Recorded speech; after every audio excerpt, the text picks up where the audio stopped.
Et aujourd'hui, nous reprenons notre série d'émissions sur la Révolution française et plus précisément sur le rôle du peuple dans cette révolution. Bonjour Florence Gauthier. Bonjour. Alors merci d'être fidèle au poste pour cette quatrième, je crois, émission de la série.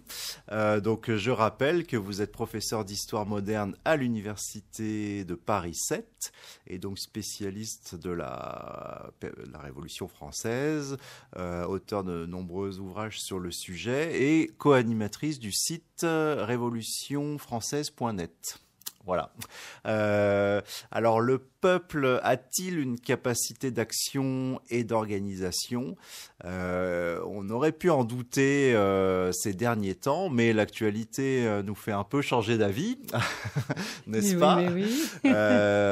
Donc, avec évidemment les mobilisations et le mouvement Nuit debout qui nous redonne un peu d'espoir et qui nous démontre finalement cette capacité d'organisation du peuple. C'est aussi pour ça qu'on fait ces émissions.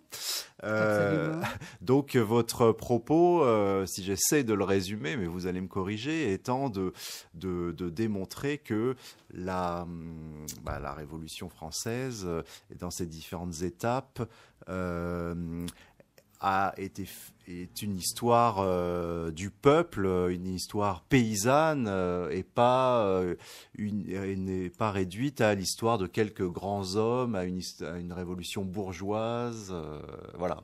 Et donc démontrer la capacité d'organisation du peuple qui n'est pas que une vague horde affamée, voilà. J'ai bien résumé. Oui, non, mais tout à fait. C'est quand même extraordinaire de voir l'interprétation dominante actuellement de l'histoire de la Révolution française qui est devenue un truc sans intérêt. Hein, c'est pour ça que je dis un truc, un véritable truc sans intérêt qui consiste à nous faire croire que soit c'est une révolution bourgeoise, enfin c'est en même temps tout cela, c'est une révolution bourgeoise et en même temps c'est un plaquage du stalinisme, grosso modo, si ce n'est pas de l'hitlérisme ou du polpotisme, hein, sur cet événement. Alors c'est déjà contradictoire parce que si vous avez une révolution bourgeoise, je vois mal que vous auriez du polpotisme dirigé par des bourgeois. Mais enfin, passons sur cette petite contradiction. Mais ce que je veux montrer surtout, c'est l'histoire de la Révolution française. Et c'est une révolution qui était considérée jusque récemment, hein, jusque dans les années 1980, comme une révolution populaire, évidemment. C'était ça qui était la chose qui intéressait tous les observateurs depuis l'événement lui-même, tout au long du XIXe siècle et jusque dans cette période-là. Alors nous sommes aujourd'hui dans une période d'occultation particulière, particulièrement virulente, et c'est pour cela que j'ai pensé que ce serait important, et je vous remercie de m'avoir accueilli parce que je crois que ça intéresse beaucoup de monde. Bah voilà, ça intéresse pas mal de monde. On a eu des retours positifs sur cette série d'émissions et on fera donc la prochaine fois une dernière émission sur pour finalement vraiment se concentrer sur les interprétations. Aujourd'hui, on va parler du 9 Thermidor. Non, ah bon. Pas encore. Du gouvernement révolutionnaire et de la terreur, c'est-à-dire de la politique de la période de République démocratique et sociale, complètement occultée aujourd'hui sous les mots dictature jacobine, centralisation jacobine, terreur, et voilà. Et le 9 Thermidor aurait mis enfin fin à toute cette horreur. Voilà. Alors oui, j'allais un peu vite et oui. non. Et donc en tout cas, je rappelle rapidement les épisodes précédents. On a fait une première émission sur donc les États généraux et le rôle du peuple justement dans ces États généraux. Oui. Ensuite, la fondation de la République démocratique, donc avec la révolution du 10 août 1792, qui fonde cette République. Et puis dans un troisième temps, le mois dernier, la révolution des 31 mai 2 juin 1793, qui complète la République démocratique par la République démocratique et sociale. Oui. Voilà, Oui, ce qui est très différent, comme vous nous l'avez expliqué. Alors, on en était resté là, on en était resté à la Convention montagnarde. Et donc à une nouvelle constitution, oui. La constitution de 1793. Voilà, on en était arrivé là. Donc, je voudrais maintenant parler de cette période de la Convention montagnarde où il s'est passé des choses extraordinairement intéressantes. Alors, je voudrais commencer par un rappel tout à fait rapide, mais quand même, parce que c'est le morceau principal.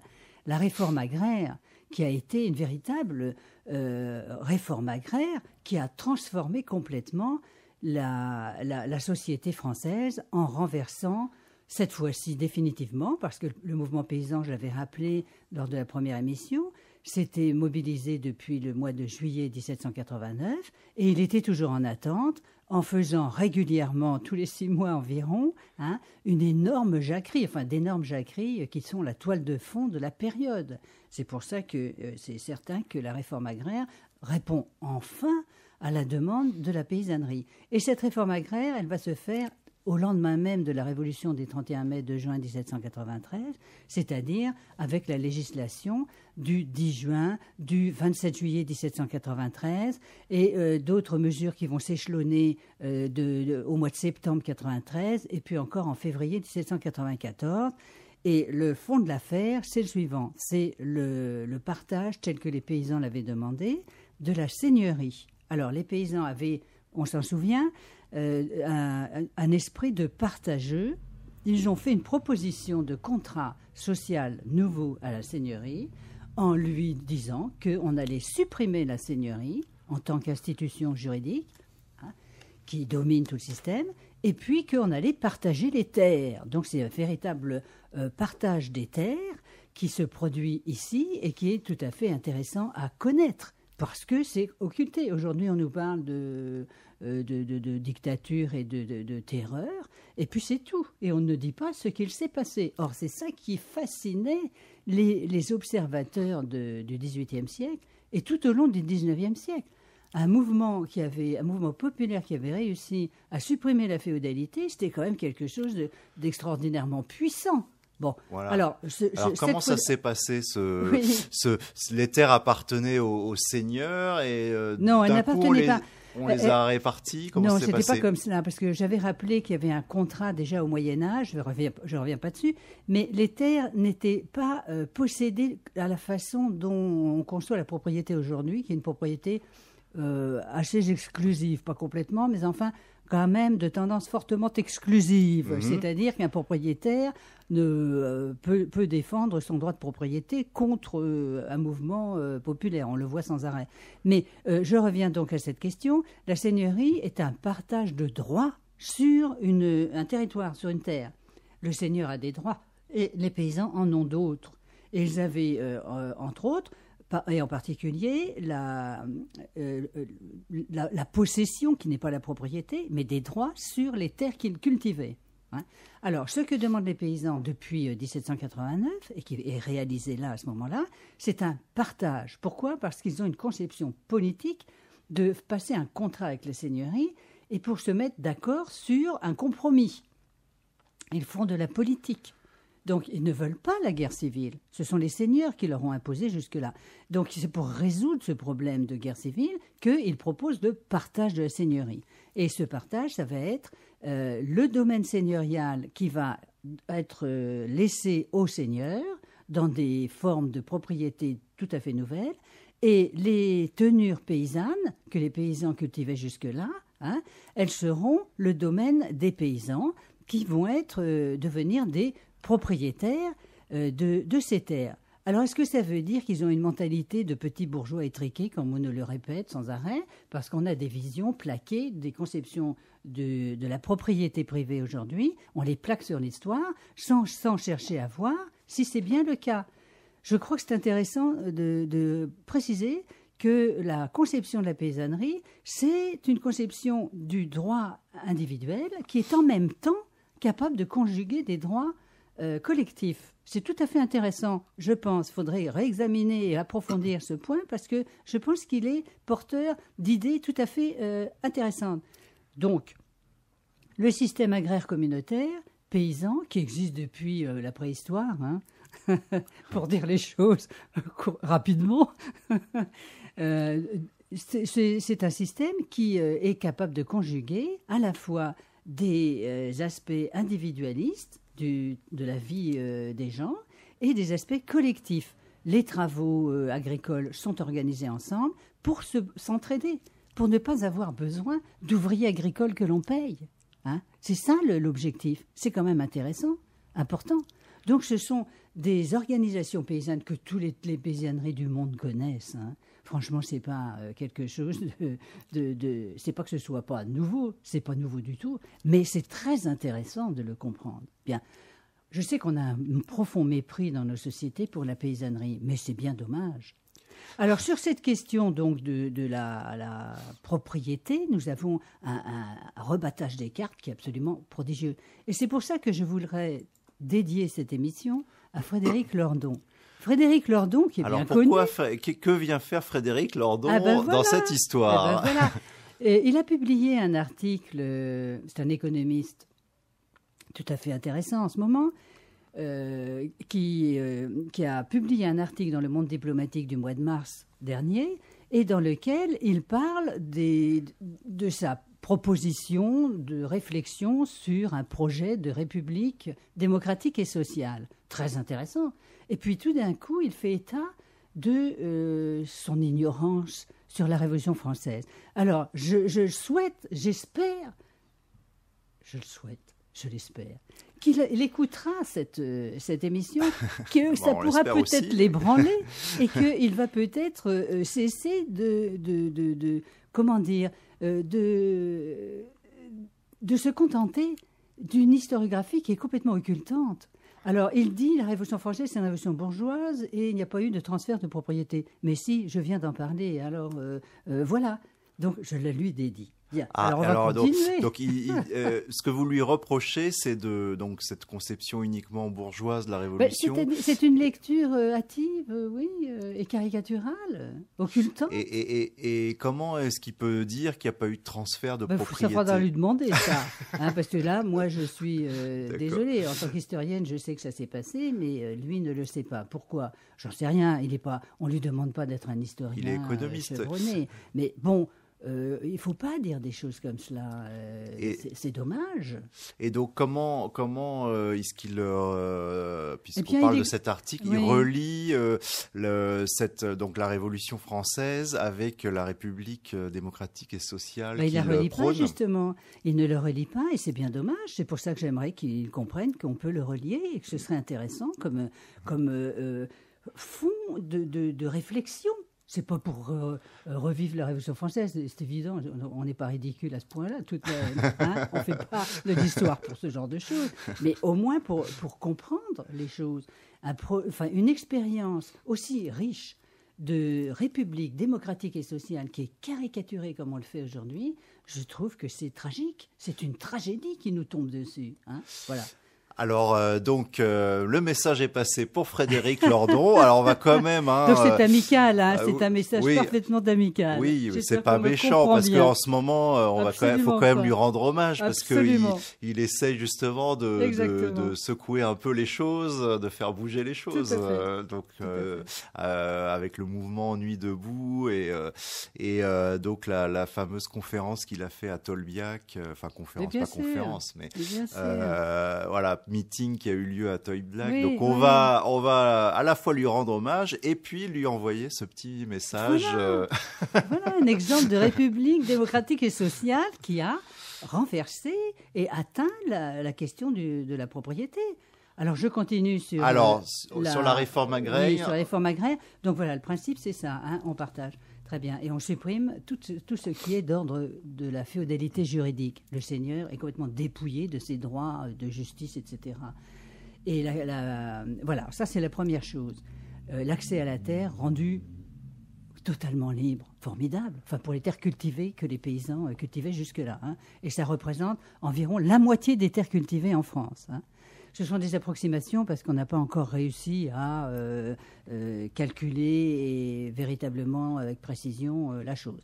Deuxième aspect qui atteint aussi la propriété, c'est les biens communaux. Alors à cette époque-là, il y avait des biens communaux extrêmement important parce que la paysannerie en avait absolument besoin. Ce sont toutes les ressources que vous pouvez trouver dans la forêt, dans les eaux, les rivières, les bords de mer, etc.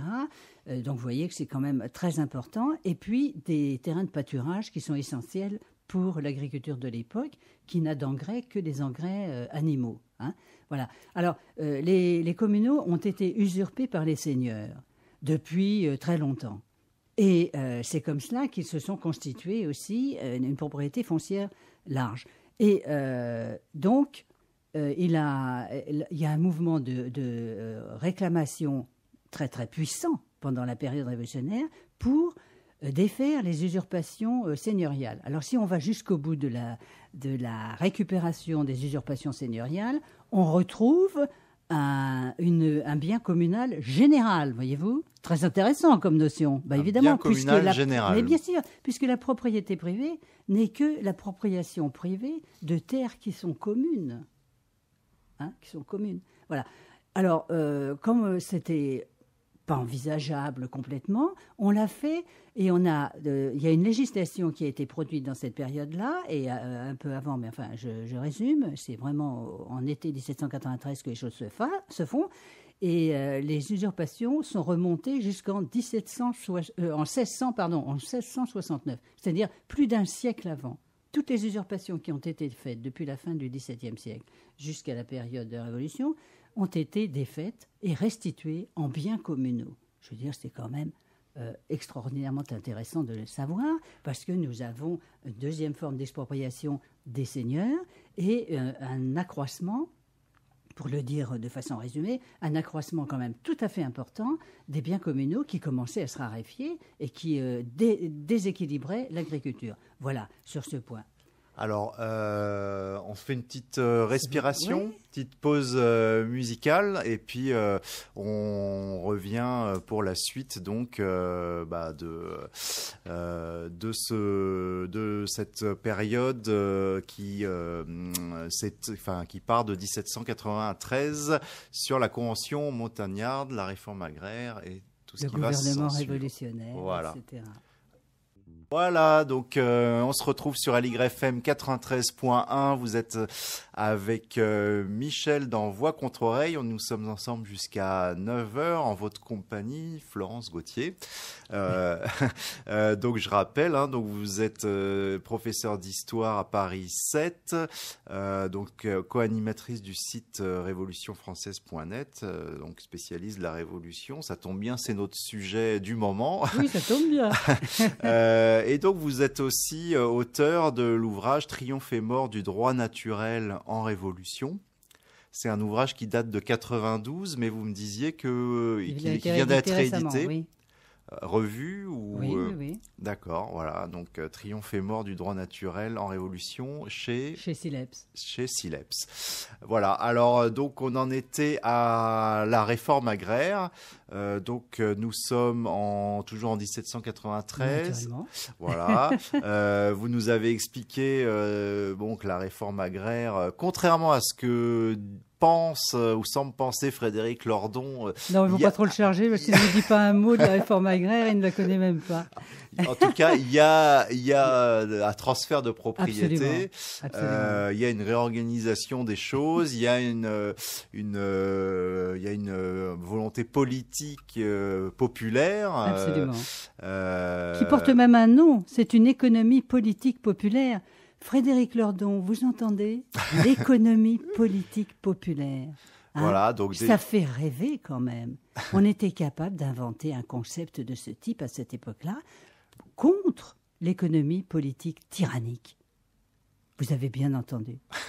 Et j'en ai parlé dans les autres émissions. Voilà. Maintenant, je voudrais parler du gouvernement révolutionnaire. Alors le gouvernement révolutionnaire, donc c'est déjà donc qu'est-ce que c'est est-ce que c'est une forme de gouvernement qui succède à finalement à la Convention Pas tout à fait. C'est le problème.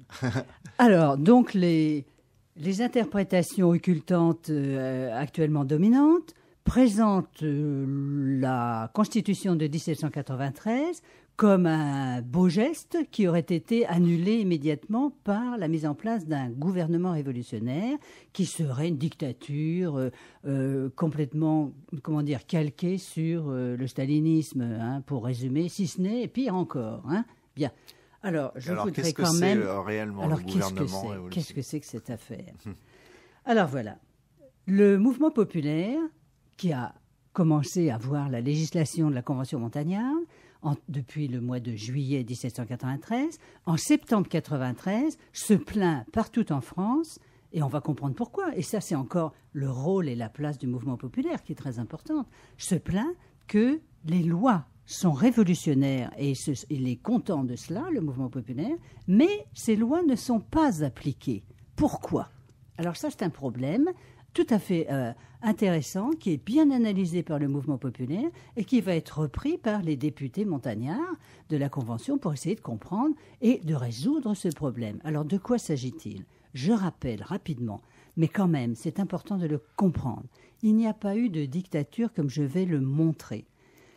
Textes à l'appui et toutes les preuves existent et on le sait. Alors, le savoir érudit... le sait, tout ce que je vais dire là, mais la vulgarisation n'a pas réussi à passer, comme d'habitude. Bon, voilà. Et on a cette caricature monstrueuse. Alors, la Révolution française a établi un système d'institutions politiques depuis 1789, mais transformé et démocratisé à partir de 1792 et 93, qui est le suivant. Il y a une décentralisation administrative qu'il faut bien comprendre, et qui n'est pas la forme de décentralisation que nous connaissons, qui n'est pas tout à fait du même ordre, vous allez le voir. Alors, nous avons un système politique qui affirme la nécessité de donner le pouvoir principal dans l'exercice des pouvoirs publics au législatif, le pouvoir législatif. Et c'est effectivement l'Assemblée des députés qui joue le rôle principal depuis le début de la Révolution. Et ça va continuer sous la Convention montagnarde. C'est bien évident. Le pouvoir exécutif est organisé de la manière suivante. Il n'est absolument pas centralisé dans le sens où il n'y a pas d'appareil d'État, de ministères qui ont des agents avec des ramifications dans tous les départements, comme nous en avons. Nous avons les préfets, une organisation centralisée à partir des ministères. Ouais. On le sait, ça, quand même. Alors, à l'époque, ça n'existe pas. Alors, comment ça fonctionne ? Eh bien, cela fonctionne d'abord, premièrement, par l'Assemblée générale, les assemblées primaires communales en Assemblée générale, ne l'oublions pas, ce que j'ai expliqué depuis le début des émissions. Alors, j'espère qu'on s'en souvient, parce que c'est quand même fondamental pour comprendre le rôle et la place du mouvement populaire dans ce mouvement. Mais ensuite, les autres instances administratives, les districts, qui sont une subdivision du département, et le département, sont des organismes qui sont tous élus. Vous n'avez aucun agent des ministères, aucun agent central. Autrement dit, ce que je suis en train d'expliquer, c'est qu'il n'y a aucune centralisation administrative, c'est-à-dire du pouvoir exécutif, dans cette période. Tocqueville lui-même, qui n'est pas un ami des révolutions, l'a reconnu de façon tout à fait claire. Bien. Voilà. Donc nous sommes dans un système totalement décentralisé. Est-ce que l'établissement du gouvernement révolutionnaire qui va être proposé par Saint-Just et Billaud-Varenne le 10 octobre 1793 et complété le 4 décembre 1793 va modifier, 1, la Constitution de 93 et 2, le système de décentralisation? Je réponds tout de suite non, et je le prouve. Alors, qu'est-ce que proposent Saint-Just et Billaud-Varenne? Ils proposent, le 10 octobre 1793, de révolutionner le pouvoir exécutif. On vient de dire que les lois sont révolutionnaires, mais ne sont pas appliquées. Donc, il faut absolument comprendre d'où vient cette non-application. Et d'où vient-elle? Le mouvement populaire le montre, etc. Il l'explique très clairement. les agents de l'administration départementale, de district, et parfois de certaines communes, n'appliquent pas les lois, refusent de les appliquer. Et c'est tout à fait important de le comprendre. Hein. C'est vraiment intéressant comme problème politique. Et nous sommes en plein dans cette question de est-ce que le législatif peut exercer sa suprématie et son contrôle sur l'exécutif. C'est de cela dont il est question. Alors nous, c'est vrai, on est un peu perdus aujourd'hui parce que nous avons une constitution dans laquelle les pouvoirs législatifs et exécutifs sont quand même un peu mixés, c'est moins qu'on puisse dire. Hein. Quand vous avez un ministre qui vient dans le Parlement proposer des lois, vous êtes un peu étonné. Montesquieu serait présent et il dirait « mais qu'est-ce que c'est que ça ?» L'exécutif n'a pas le droit de rentrer dans le corps législatif. Donc, vous vous rendez compte? Oui. Donc quel type de loi est-ce que les élus locaux, donc si je puis m'exprimer ainsi, refusent d'appliquer? Et pourquoi Pourquoi? Parce qu'ils sont contre les lois révolutionnaires. Si on leur dit on va supprimer donc c'est la réforme agraire, c'est quoi qu'on refuse d'appliquer? Mais bien sûr, la réforme agraire, le système aussi du maximum dont j'ai déjà parlé précédemment et qui est aussi une atteinte au droit de propriété. Hein. Ne l'oublions pas, puisqu'il s'agit de réorganiser le système des prix, des salaires et des profits. Donc ce n'est quand même pas rien. Sur le commerce des subsistances, des denrées de première nécessité, j'en ai déjà parlé, je ne reviens pas dessus, donc, mais c'est la grande période de développement de la politique du maximum. Hein. Bien, donc troisième atteinte au droit de propriété. Donc il y a une réticence à appliquer ces lois révolutionnaires. Et c'est ça la contre-révolution. La contre-révolution, c'est pas autre chose. C'est pour un ectoplasme qui se promène je ne sais où. C'est ça concrètement. Alors, qu'est-ce qu'on va proposer et qu'est-ce qui va être adopté? Une dictature? Pas du tout. On va prendre le procureur syndic. Le procureur syndic était élu avec tous les corps administratifs. La commune, le district, le département. Et à quoi sert-il ce personnage?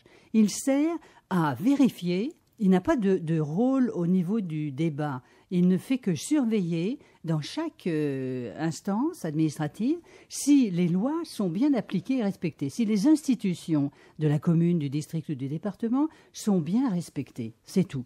Et alors, Saint-Just et Biot-Varenne proposent de donner une responsabilité imposante à ces procureurs syndics au niveau des districts qui sont chargés de connaître en détail la façon dont les lois sont appliquées dans leur ressort, hein, c'est-à-dire toutes les communes de leur ressort. Et ils doivent écrire tous les 10 jours, au comité de salut public sur l'état de l'application, de la connaissance des lois et de l'application de ces lois. Voilà, c'est tout. Vous avez bien entendu, c'est tout. Mais la responsabilité est lourde. Pourquoi? Parce que s'ils ne le font pas, ils sont destitués immédiatement par le comité de salut public. Donc je vais dire quelques mots juste après. C'est intéressant de noter qu'il suffit qu'ils manquent à leur fonction une fois et hop, ça y est, c'est destitué. Mais bien sûr, ils sont destitués. Pourquoi? Parce que ça veut dire qu'ils ne veulent pas faire ce travail-là. Or, c'est par correspondance en plus. Il faut qu'ils fassent un rapport pour dire l'état de la question. On ne leur demande pas leur avis sur la chose, on leur demande de faire ce rapport. Voilà. Alors, donc nous avons je me permets de conclure, nous avons un renforcement de la responsabilité des élus, mais nous avons aussi en même temps un respect et un approfondissement de la démocratisation et de la décentralisation. Hein. Si on a bien compris, ce n'est pas un agent ministériel, c'est un élu. Et lorsqu'il est destitué, s'il est destitué, il est remplacé par une élection, bien évidemment, puisque c'est comme ça que ça fonctionne. N'oublions pas, et je rappelle, que le commissaire de police communal, à l'époque, et le juge de paix qui s'occupe des procès ordinaires les plus répandus, sont aussi élus. Je ne sais pas si vous imaginez ce que ça signifie sur le plan de la République démocratique et sociale. C'est quand même extraordinairement intéressant. Donc, au lieu d'avoir construit une dictature, ils ont renforcé les principes démocratiques en responsabilisant davantage les élus. Voilà ce qu'il s'est passé. Vous comprenez ? Alors c'est important, tout à fait intéressant. Alors vous vouliez parler aussi des comités du comité de salut public. Vous l'avez évoqué. Bien donc sûr. le procureur syndic doit rapporter à ce comité l'état d'application des lois. Et souvent ces comités de salut public sont interprétés comme les instruments d'une dictature. Mais bien sûr, comme le procureur général syndic, enfin le procureur syndic des communes, des districts, etc., qui sont interprétés comme des agents d'un ministère. Vous voyez, c'est un plaquage des notions que nous connaissons aujourd'hui. C'est un plaquage de l'ignorance de l'histoire, je veux dire. Vous comprenez ? C'est-à-dire, on ne veut pas regarder l'institution de l'époque qui est différente de la nôtre, et on va du connu au connu. Hein. Donc on interprète et on se trompe. Alors, voilà, on se trompe. Alors, donc, ces comités de salut public, à quoi ils servent ? Le comité de salut public, hein, c'est le comité de salut public de la Convention. Hein. C'est à lui qu'on écrit. Voilà. Alors, ce comité de salut public, il a été créé le 6 avril 1793 dans le cadre de l'échec de la politique belliqueuse, guerrière, de conquête, donc de la Gironde, qui a lancé la guerre de conquête en Europe pour essayer de faire diversion et empêcher l'approvisionnement de la révolution démocratique et sociale en France, et qui échoue complètement en avril. Le 1er avril, c'est l'échec total, la débandade, la débâcle, enfin l'horreur, et pour tous les pauvres malheureux qui sont dans ce coup-là. Et le 6 avril 1793, la Convention avait créé un comité de salut public formé de députés de la Convention. Hein. Je précise, c'est très important de le comprendre. C'est un groupe de députés qui est élu par la Convention et qui est chargé tout simplement de présenter des mesures d'urgence parce que les frontières sont mises en danger, etc. Et donc, il faut faire appel à des levées de volontaires. C'est eux qui doivent prendre les décisions à ce sujet et elles sont ensuite appliquées par les communes, par les districts, par les départements. Vous voyez ? Bien, de façon décentralisée, hein, toujours, bien sûr. Alors, en quoi on l'a traité de dictatorial ? Eh ben, parce qu'on plaque toujours nos conceptions apolitiques que nous connaissons, hein, sans regarder la réalité historique, hein, et on fait des contresens terrifiants, et on en a fait des agents d'un pouvoir exécutif. Or, je me permets de rappeler que ce sont tous des députés élus. Alors, et en plus, ils sont sous le contrôle de la Convention. Quelques mots là-dessus, parce que c'est intéressant, je pense. Franchement, oui. C'est vraiment intéressant. Allons-y. Le comité de salut public est formé d'un certain nombre de personnes, entre 12 et 18 environ, ça varie, hein, et qui sont sous le contrôle de la Convention. Qu'est-ce qu'ils font ? Ils assistent aux réunions du Conseil exécutif qui est formé de tous les ministres qui discutent entre eux de la façon dont l'application des lois doit se faire. Voilà, parce qu'ils sont chargés de la correspondance pour les envoyer à ces différentes administrations dont je viens de parler qui sont élues, hein, départements, districts, communes. Bon, et le comité de salut public, c'est-à-dire que le pouvoir législatif a un droit de regard et de contrôle sur l'exécutif, qui est toujours dangereux. Pourquoi il est dangereux, l'exécutif ? Comme on le sait, fort bien, eh bien c'est parce qu'il est secret. Il faut le rendre public. Eh oui. Regardez comment fonctionne l'organisation européenne aujourd'hui. Je dirais, elle est complètement opaque, secrète, occultante, enfin, etc. Bon, occultée. Bien. Là, c'est l'inverse. Le législatif veut savoir ce que l'exécutif est en train de faire. Et il envoie le comité de salut public assister à ces réunions. Et le comité de salut public a le droit de leur faire des propositions d'urgence. Mais, attention, il doit immédiatement rendre compte de ce qu'il a dit au Conseil exécutif devant la Convention. Comme ce sont des députés de la Convention, ce n'est pas difficile pour eux de se réunir. Ils ne se réunissent pas comme on le fait de nos jours, pas tous les jours. Eux, à cette époque-là, ils se réunissent tous les jours, même le dimanche. Hein, ils travaillent, ça c'est sûr. Bon, donc, le contrôle de la Convention est permanent sur le comité de salut public.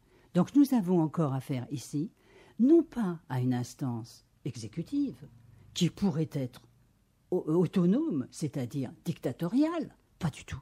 Nous avons des députés élus qui appartiennent au corps législatif et qui sont chargés de ce contrôle du législatif sur l'exécutif.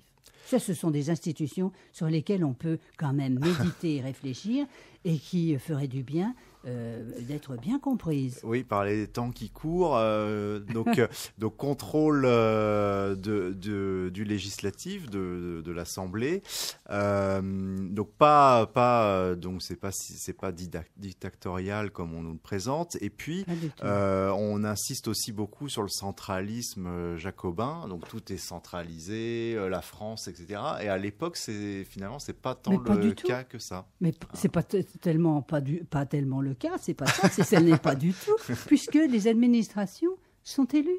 Voilà, on se retrouve sur AligrefM 93.1, un petit Miles Davis, et nous revenons à nos moutons révolutionnaires. Donc, on était donc sur cette période, on a parlé de 93, les comités de salut public, donc pas de dictature et pas tant de centralisme jacobin.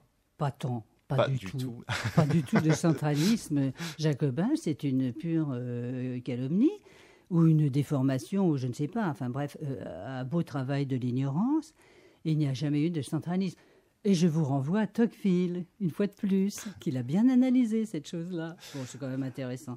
Alors, on poursuit avec vous, Florence Gauthier. Je rappelle pour les auditeurs qui nous prennent en cours de route, qu'on est avec vous sur cette série d'émissions sur la Révolution française, le rôle du peuple, et que vous êtes professeur d'histoire moderne à l'Université Paris 7, co-animatrice du site révolutionfrançaise.net et donc auteur notamment de Triomphe et mort du droit naturel en Révolution aux éditions Sileps. Voilà, c'est dit. Alors, on passe à la terreur.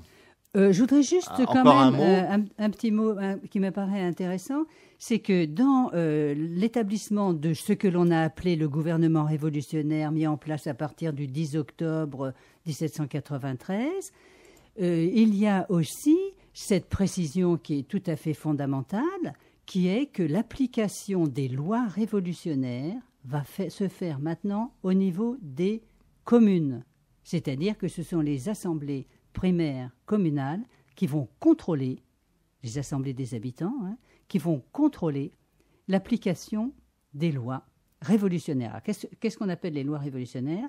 Ce sont toutes ces lois qui concernent la réforme agraire, l'établissement du maximum, la levée des volontaires aux frontières, parce que nous sommes en plus dans une période de guerre civile et de guerre étrangère aux frontières qui sont en train d'être attaquées par les armées austro-prussiennes. Donc on n'est pas dans un contexte très facile, c'est le moins qu'on puisse dire.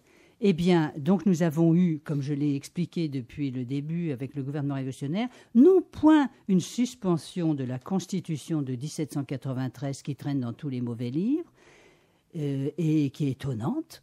Il n'y a pas eu de suspension, il y a eu simplement cette responsabilisation des élus des districts pour contrôler l'application des lois et cette chose principale qui est que l'application des lois révolutionnaires se fait au niveau des communes. Ni les districts, ni les départements n'ont le droit d'inférer dans l'application des lois. Donc c'est vraiment remettre à la démocratie effective de cette époque le contrôle de l'application des lois. C'est tout à fait remarquable et très intéressant. Voilà ce que je voulais dire pour conclure sur ces fantaisies qui ne sont pas seulement des fantaisies amusantes, mais des fantaisies dramatiques, tragiques, sur la connaissance de l'histoire, quoi. Voilà, alors c'est dit. Alors il y a une autre vérité, je pense que vous voudrez rétablir. C'est tout ce qui concerne donc la terreur. Donc on parle de dictature, de violence, de répression. On semble dire que les droits de l'homme sont oubliés. Par ailleurs, il ne faut pas oublier non plus qu'on est dans une période de guerre extérieure, en parallèle de guerre défensive. De guerre, voilà. Donc, donc finalement, si vous voulez rétablir la signification peut-être du mot terreur ou de... Ah oui, oui, ce serait intéressant quand même. C'est un travail de bonne aloi, ça. Parce que... Alors pourquoi? C'est quand même extraordinaire. Ben, vous allez voir, c'est assez compliqué, hein, d'ailleurs. Mais quand même, on peut y voir clair. Alors allons-y. Allons-y. Il n'y a donc pas eu de dictature. Voilà ce que j'ai montré jusqu'à présent. Nous sommes dans une république démocratique et sociale, qui a une véritable politique sociale, et qui s'appuie sur une démocratie qui est effective. Ce n'est pas une démocratie par délégation, ce n'est pas le maire qui applique les lois, c'est les assemblées des habitants. Hein. Je précise et j'insiste sur ce point. C'est fondamental, vraiment important. Donc s'il n'y a pas de dictature, est-ce qu'il n'y a pas eu de répression? Si, bien sûr, il y a eu répression, bien évidemment. Il y a eu répression. Et c'est ça qui est aussi occulté. Dans les interprétations qui dominent en ce moment, la question des droits de l'homme a totalement disparu. La Déclaration des droits de l'homme et des citoyens a disparu. Mais on n'en parle même plus. On n'en parle même plus. Et alors je vais essayer de montrer pourquoi. Mais j'insiste, il y a eu répression. Il y a eu contre-révolution. Je l'ai dit tout à l'heure. Et où se situe-t-elle? Au niveau de l'exécutif, c'est-à-dire que ce sont des gens qui sont aussi élus et qui empêchent les lois révolutionnaires d'être appliquées. Parce qu'ils veulent pas, ils veulent protéger leur propriété, bien évidemment. Et nous sommes en plein conflit profond là-dessus. Alors, est-ce que les droits de l'homme disparaissent? Non, absolument pas. Bien au contraire, nous continuons dans un mouvement de République démocratique et sociale qui approfondit les droits de l'homme.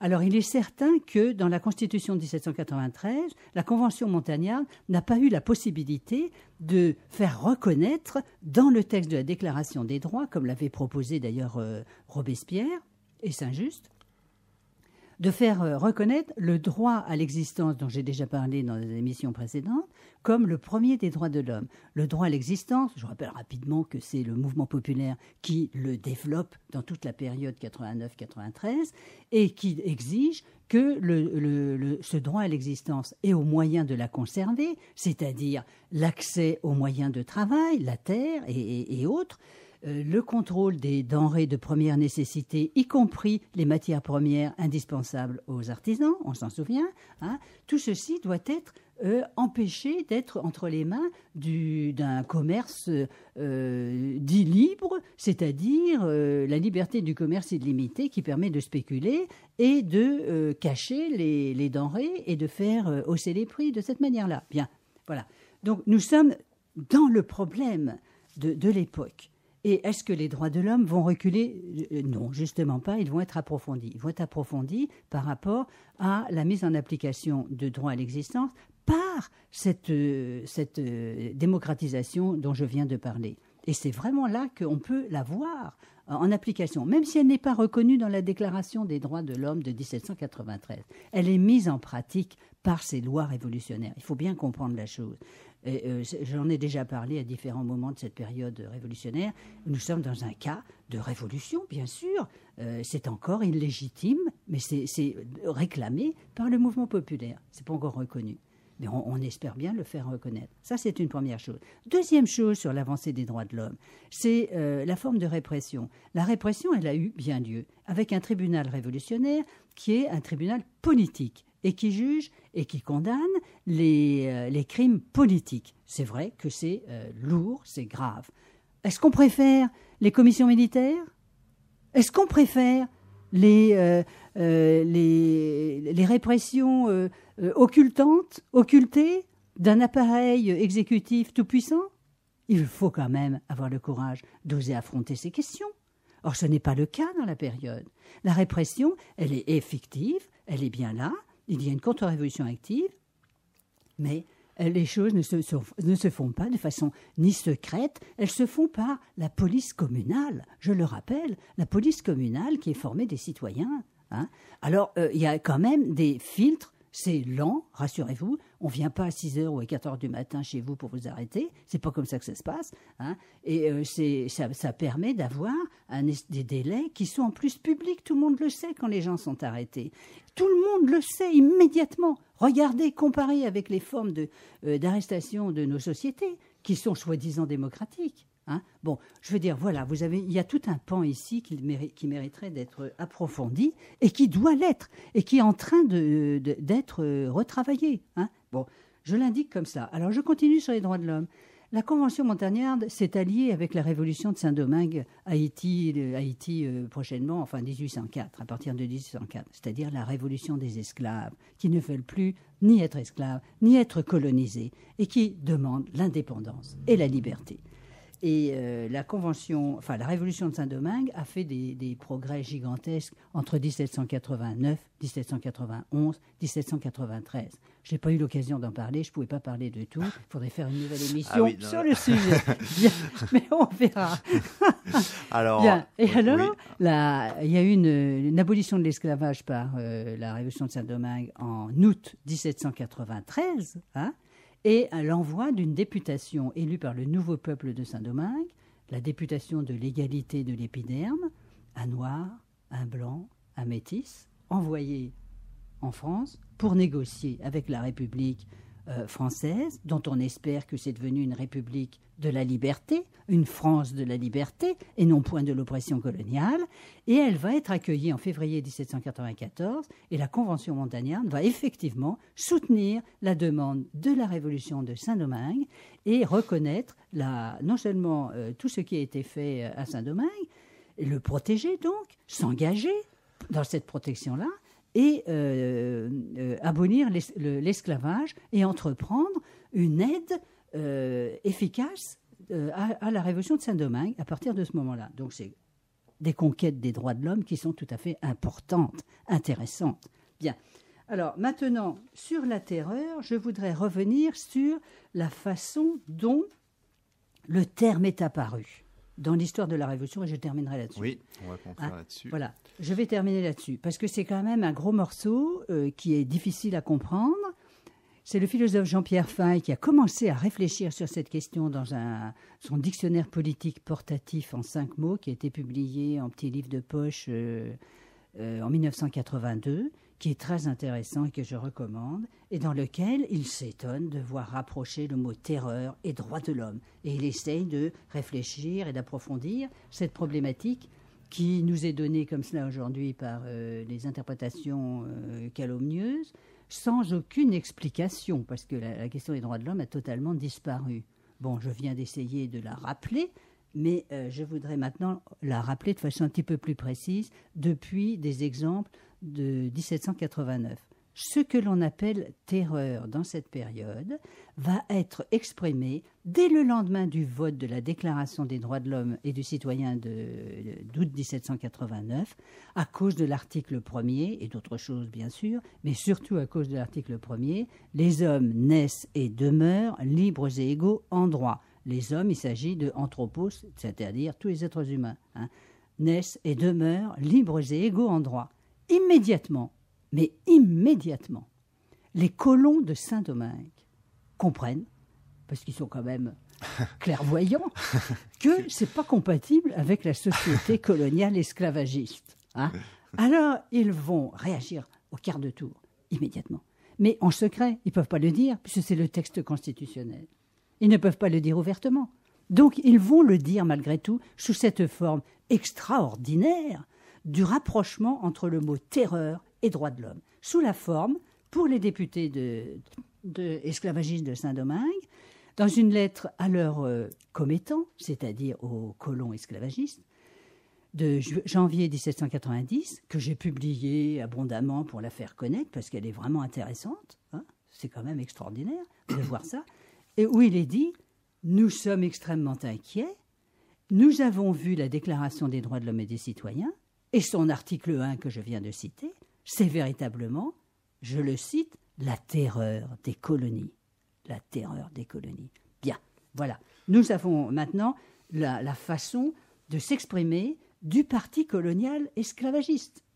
Et tout le côté droit de la Révolution française va reprendre petit à petit, peu à peu, sous la Constituante, Barnave, Malouet et tant d'autres, cette notion de terreur appliquée aux droits de l'homme. Donc c'est même les députés dirigeants de l'Assemblée constituante qui parlent de cette façon-là.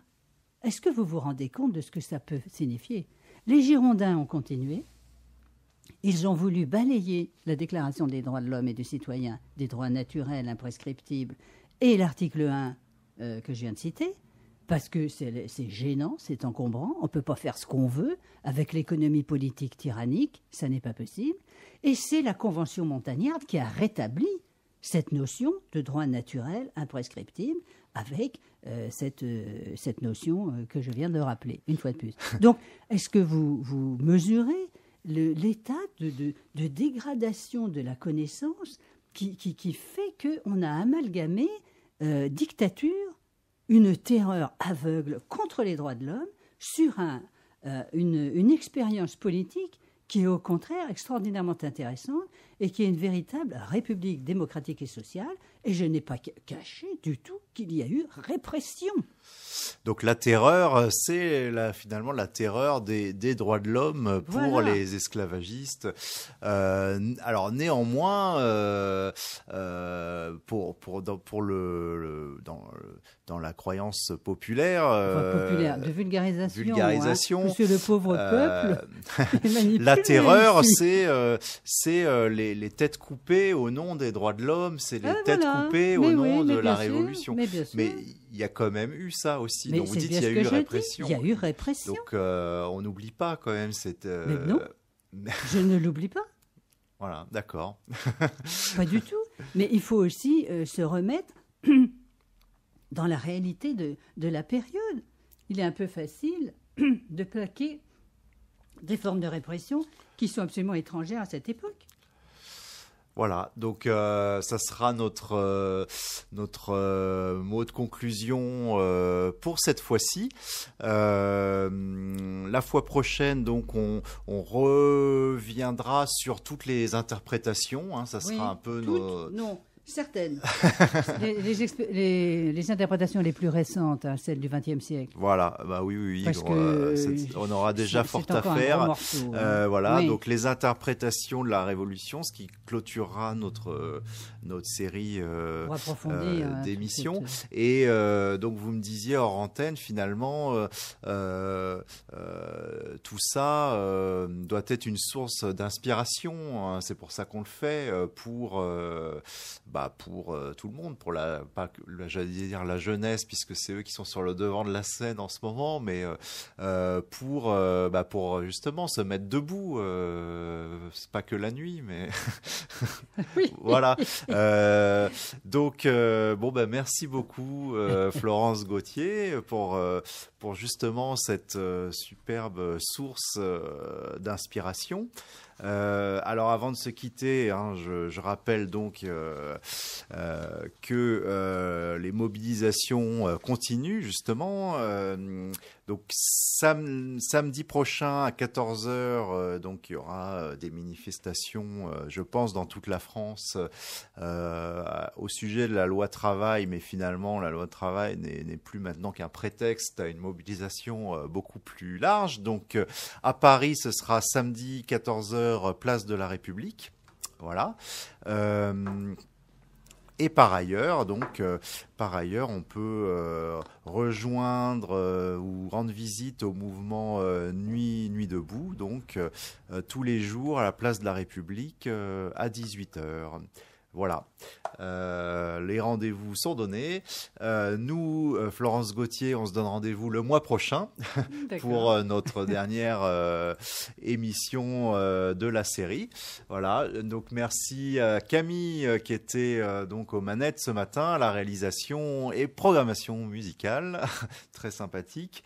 Vous retrouvez donc Denis à 9h30 dans La Voix du Ghetto et à 10h30 Véronique pour Un éléphant dans le jardin. Voilà, très bonne journée à tous et en ce qui me concerne, je vous retrouve mercredi prochain.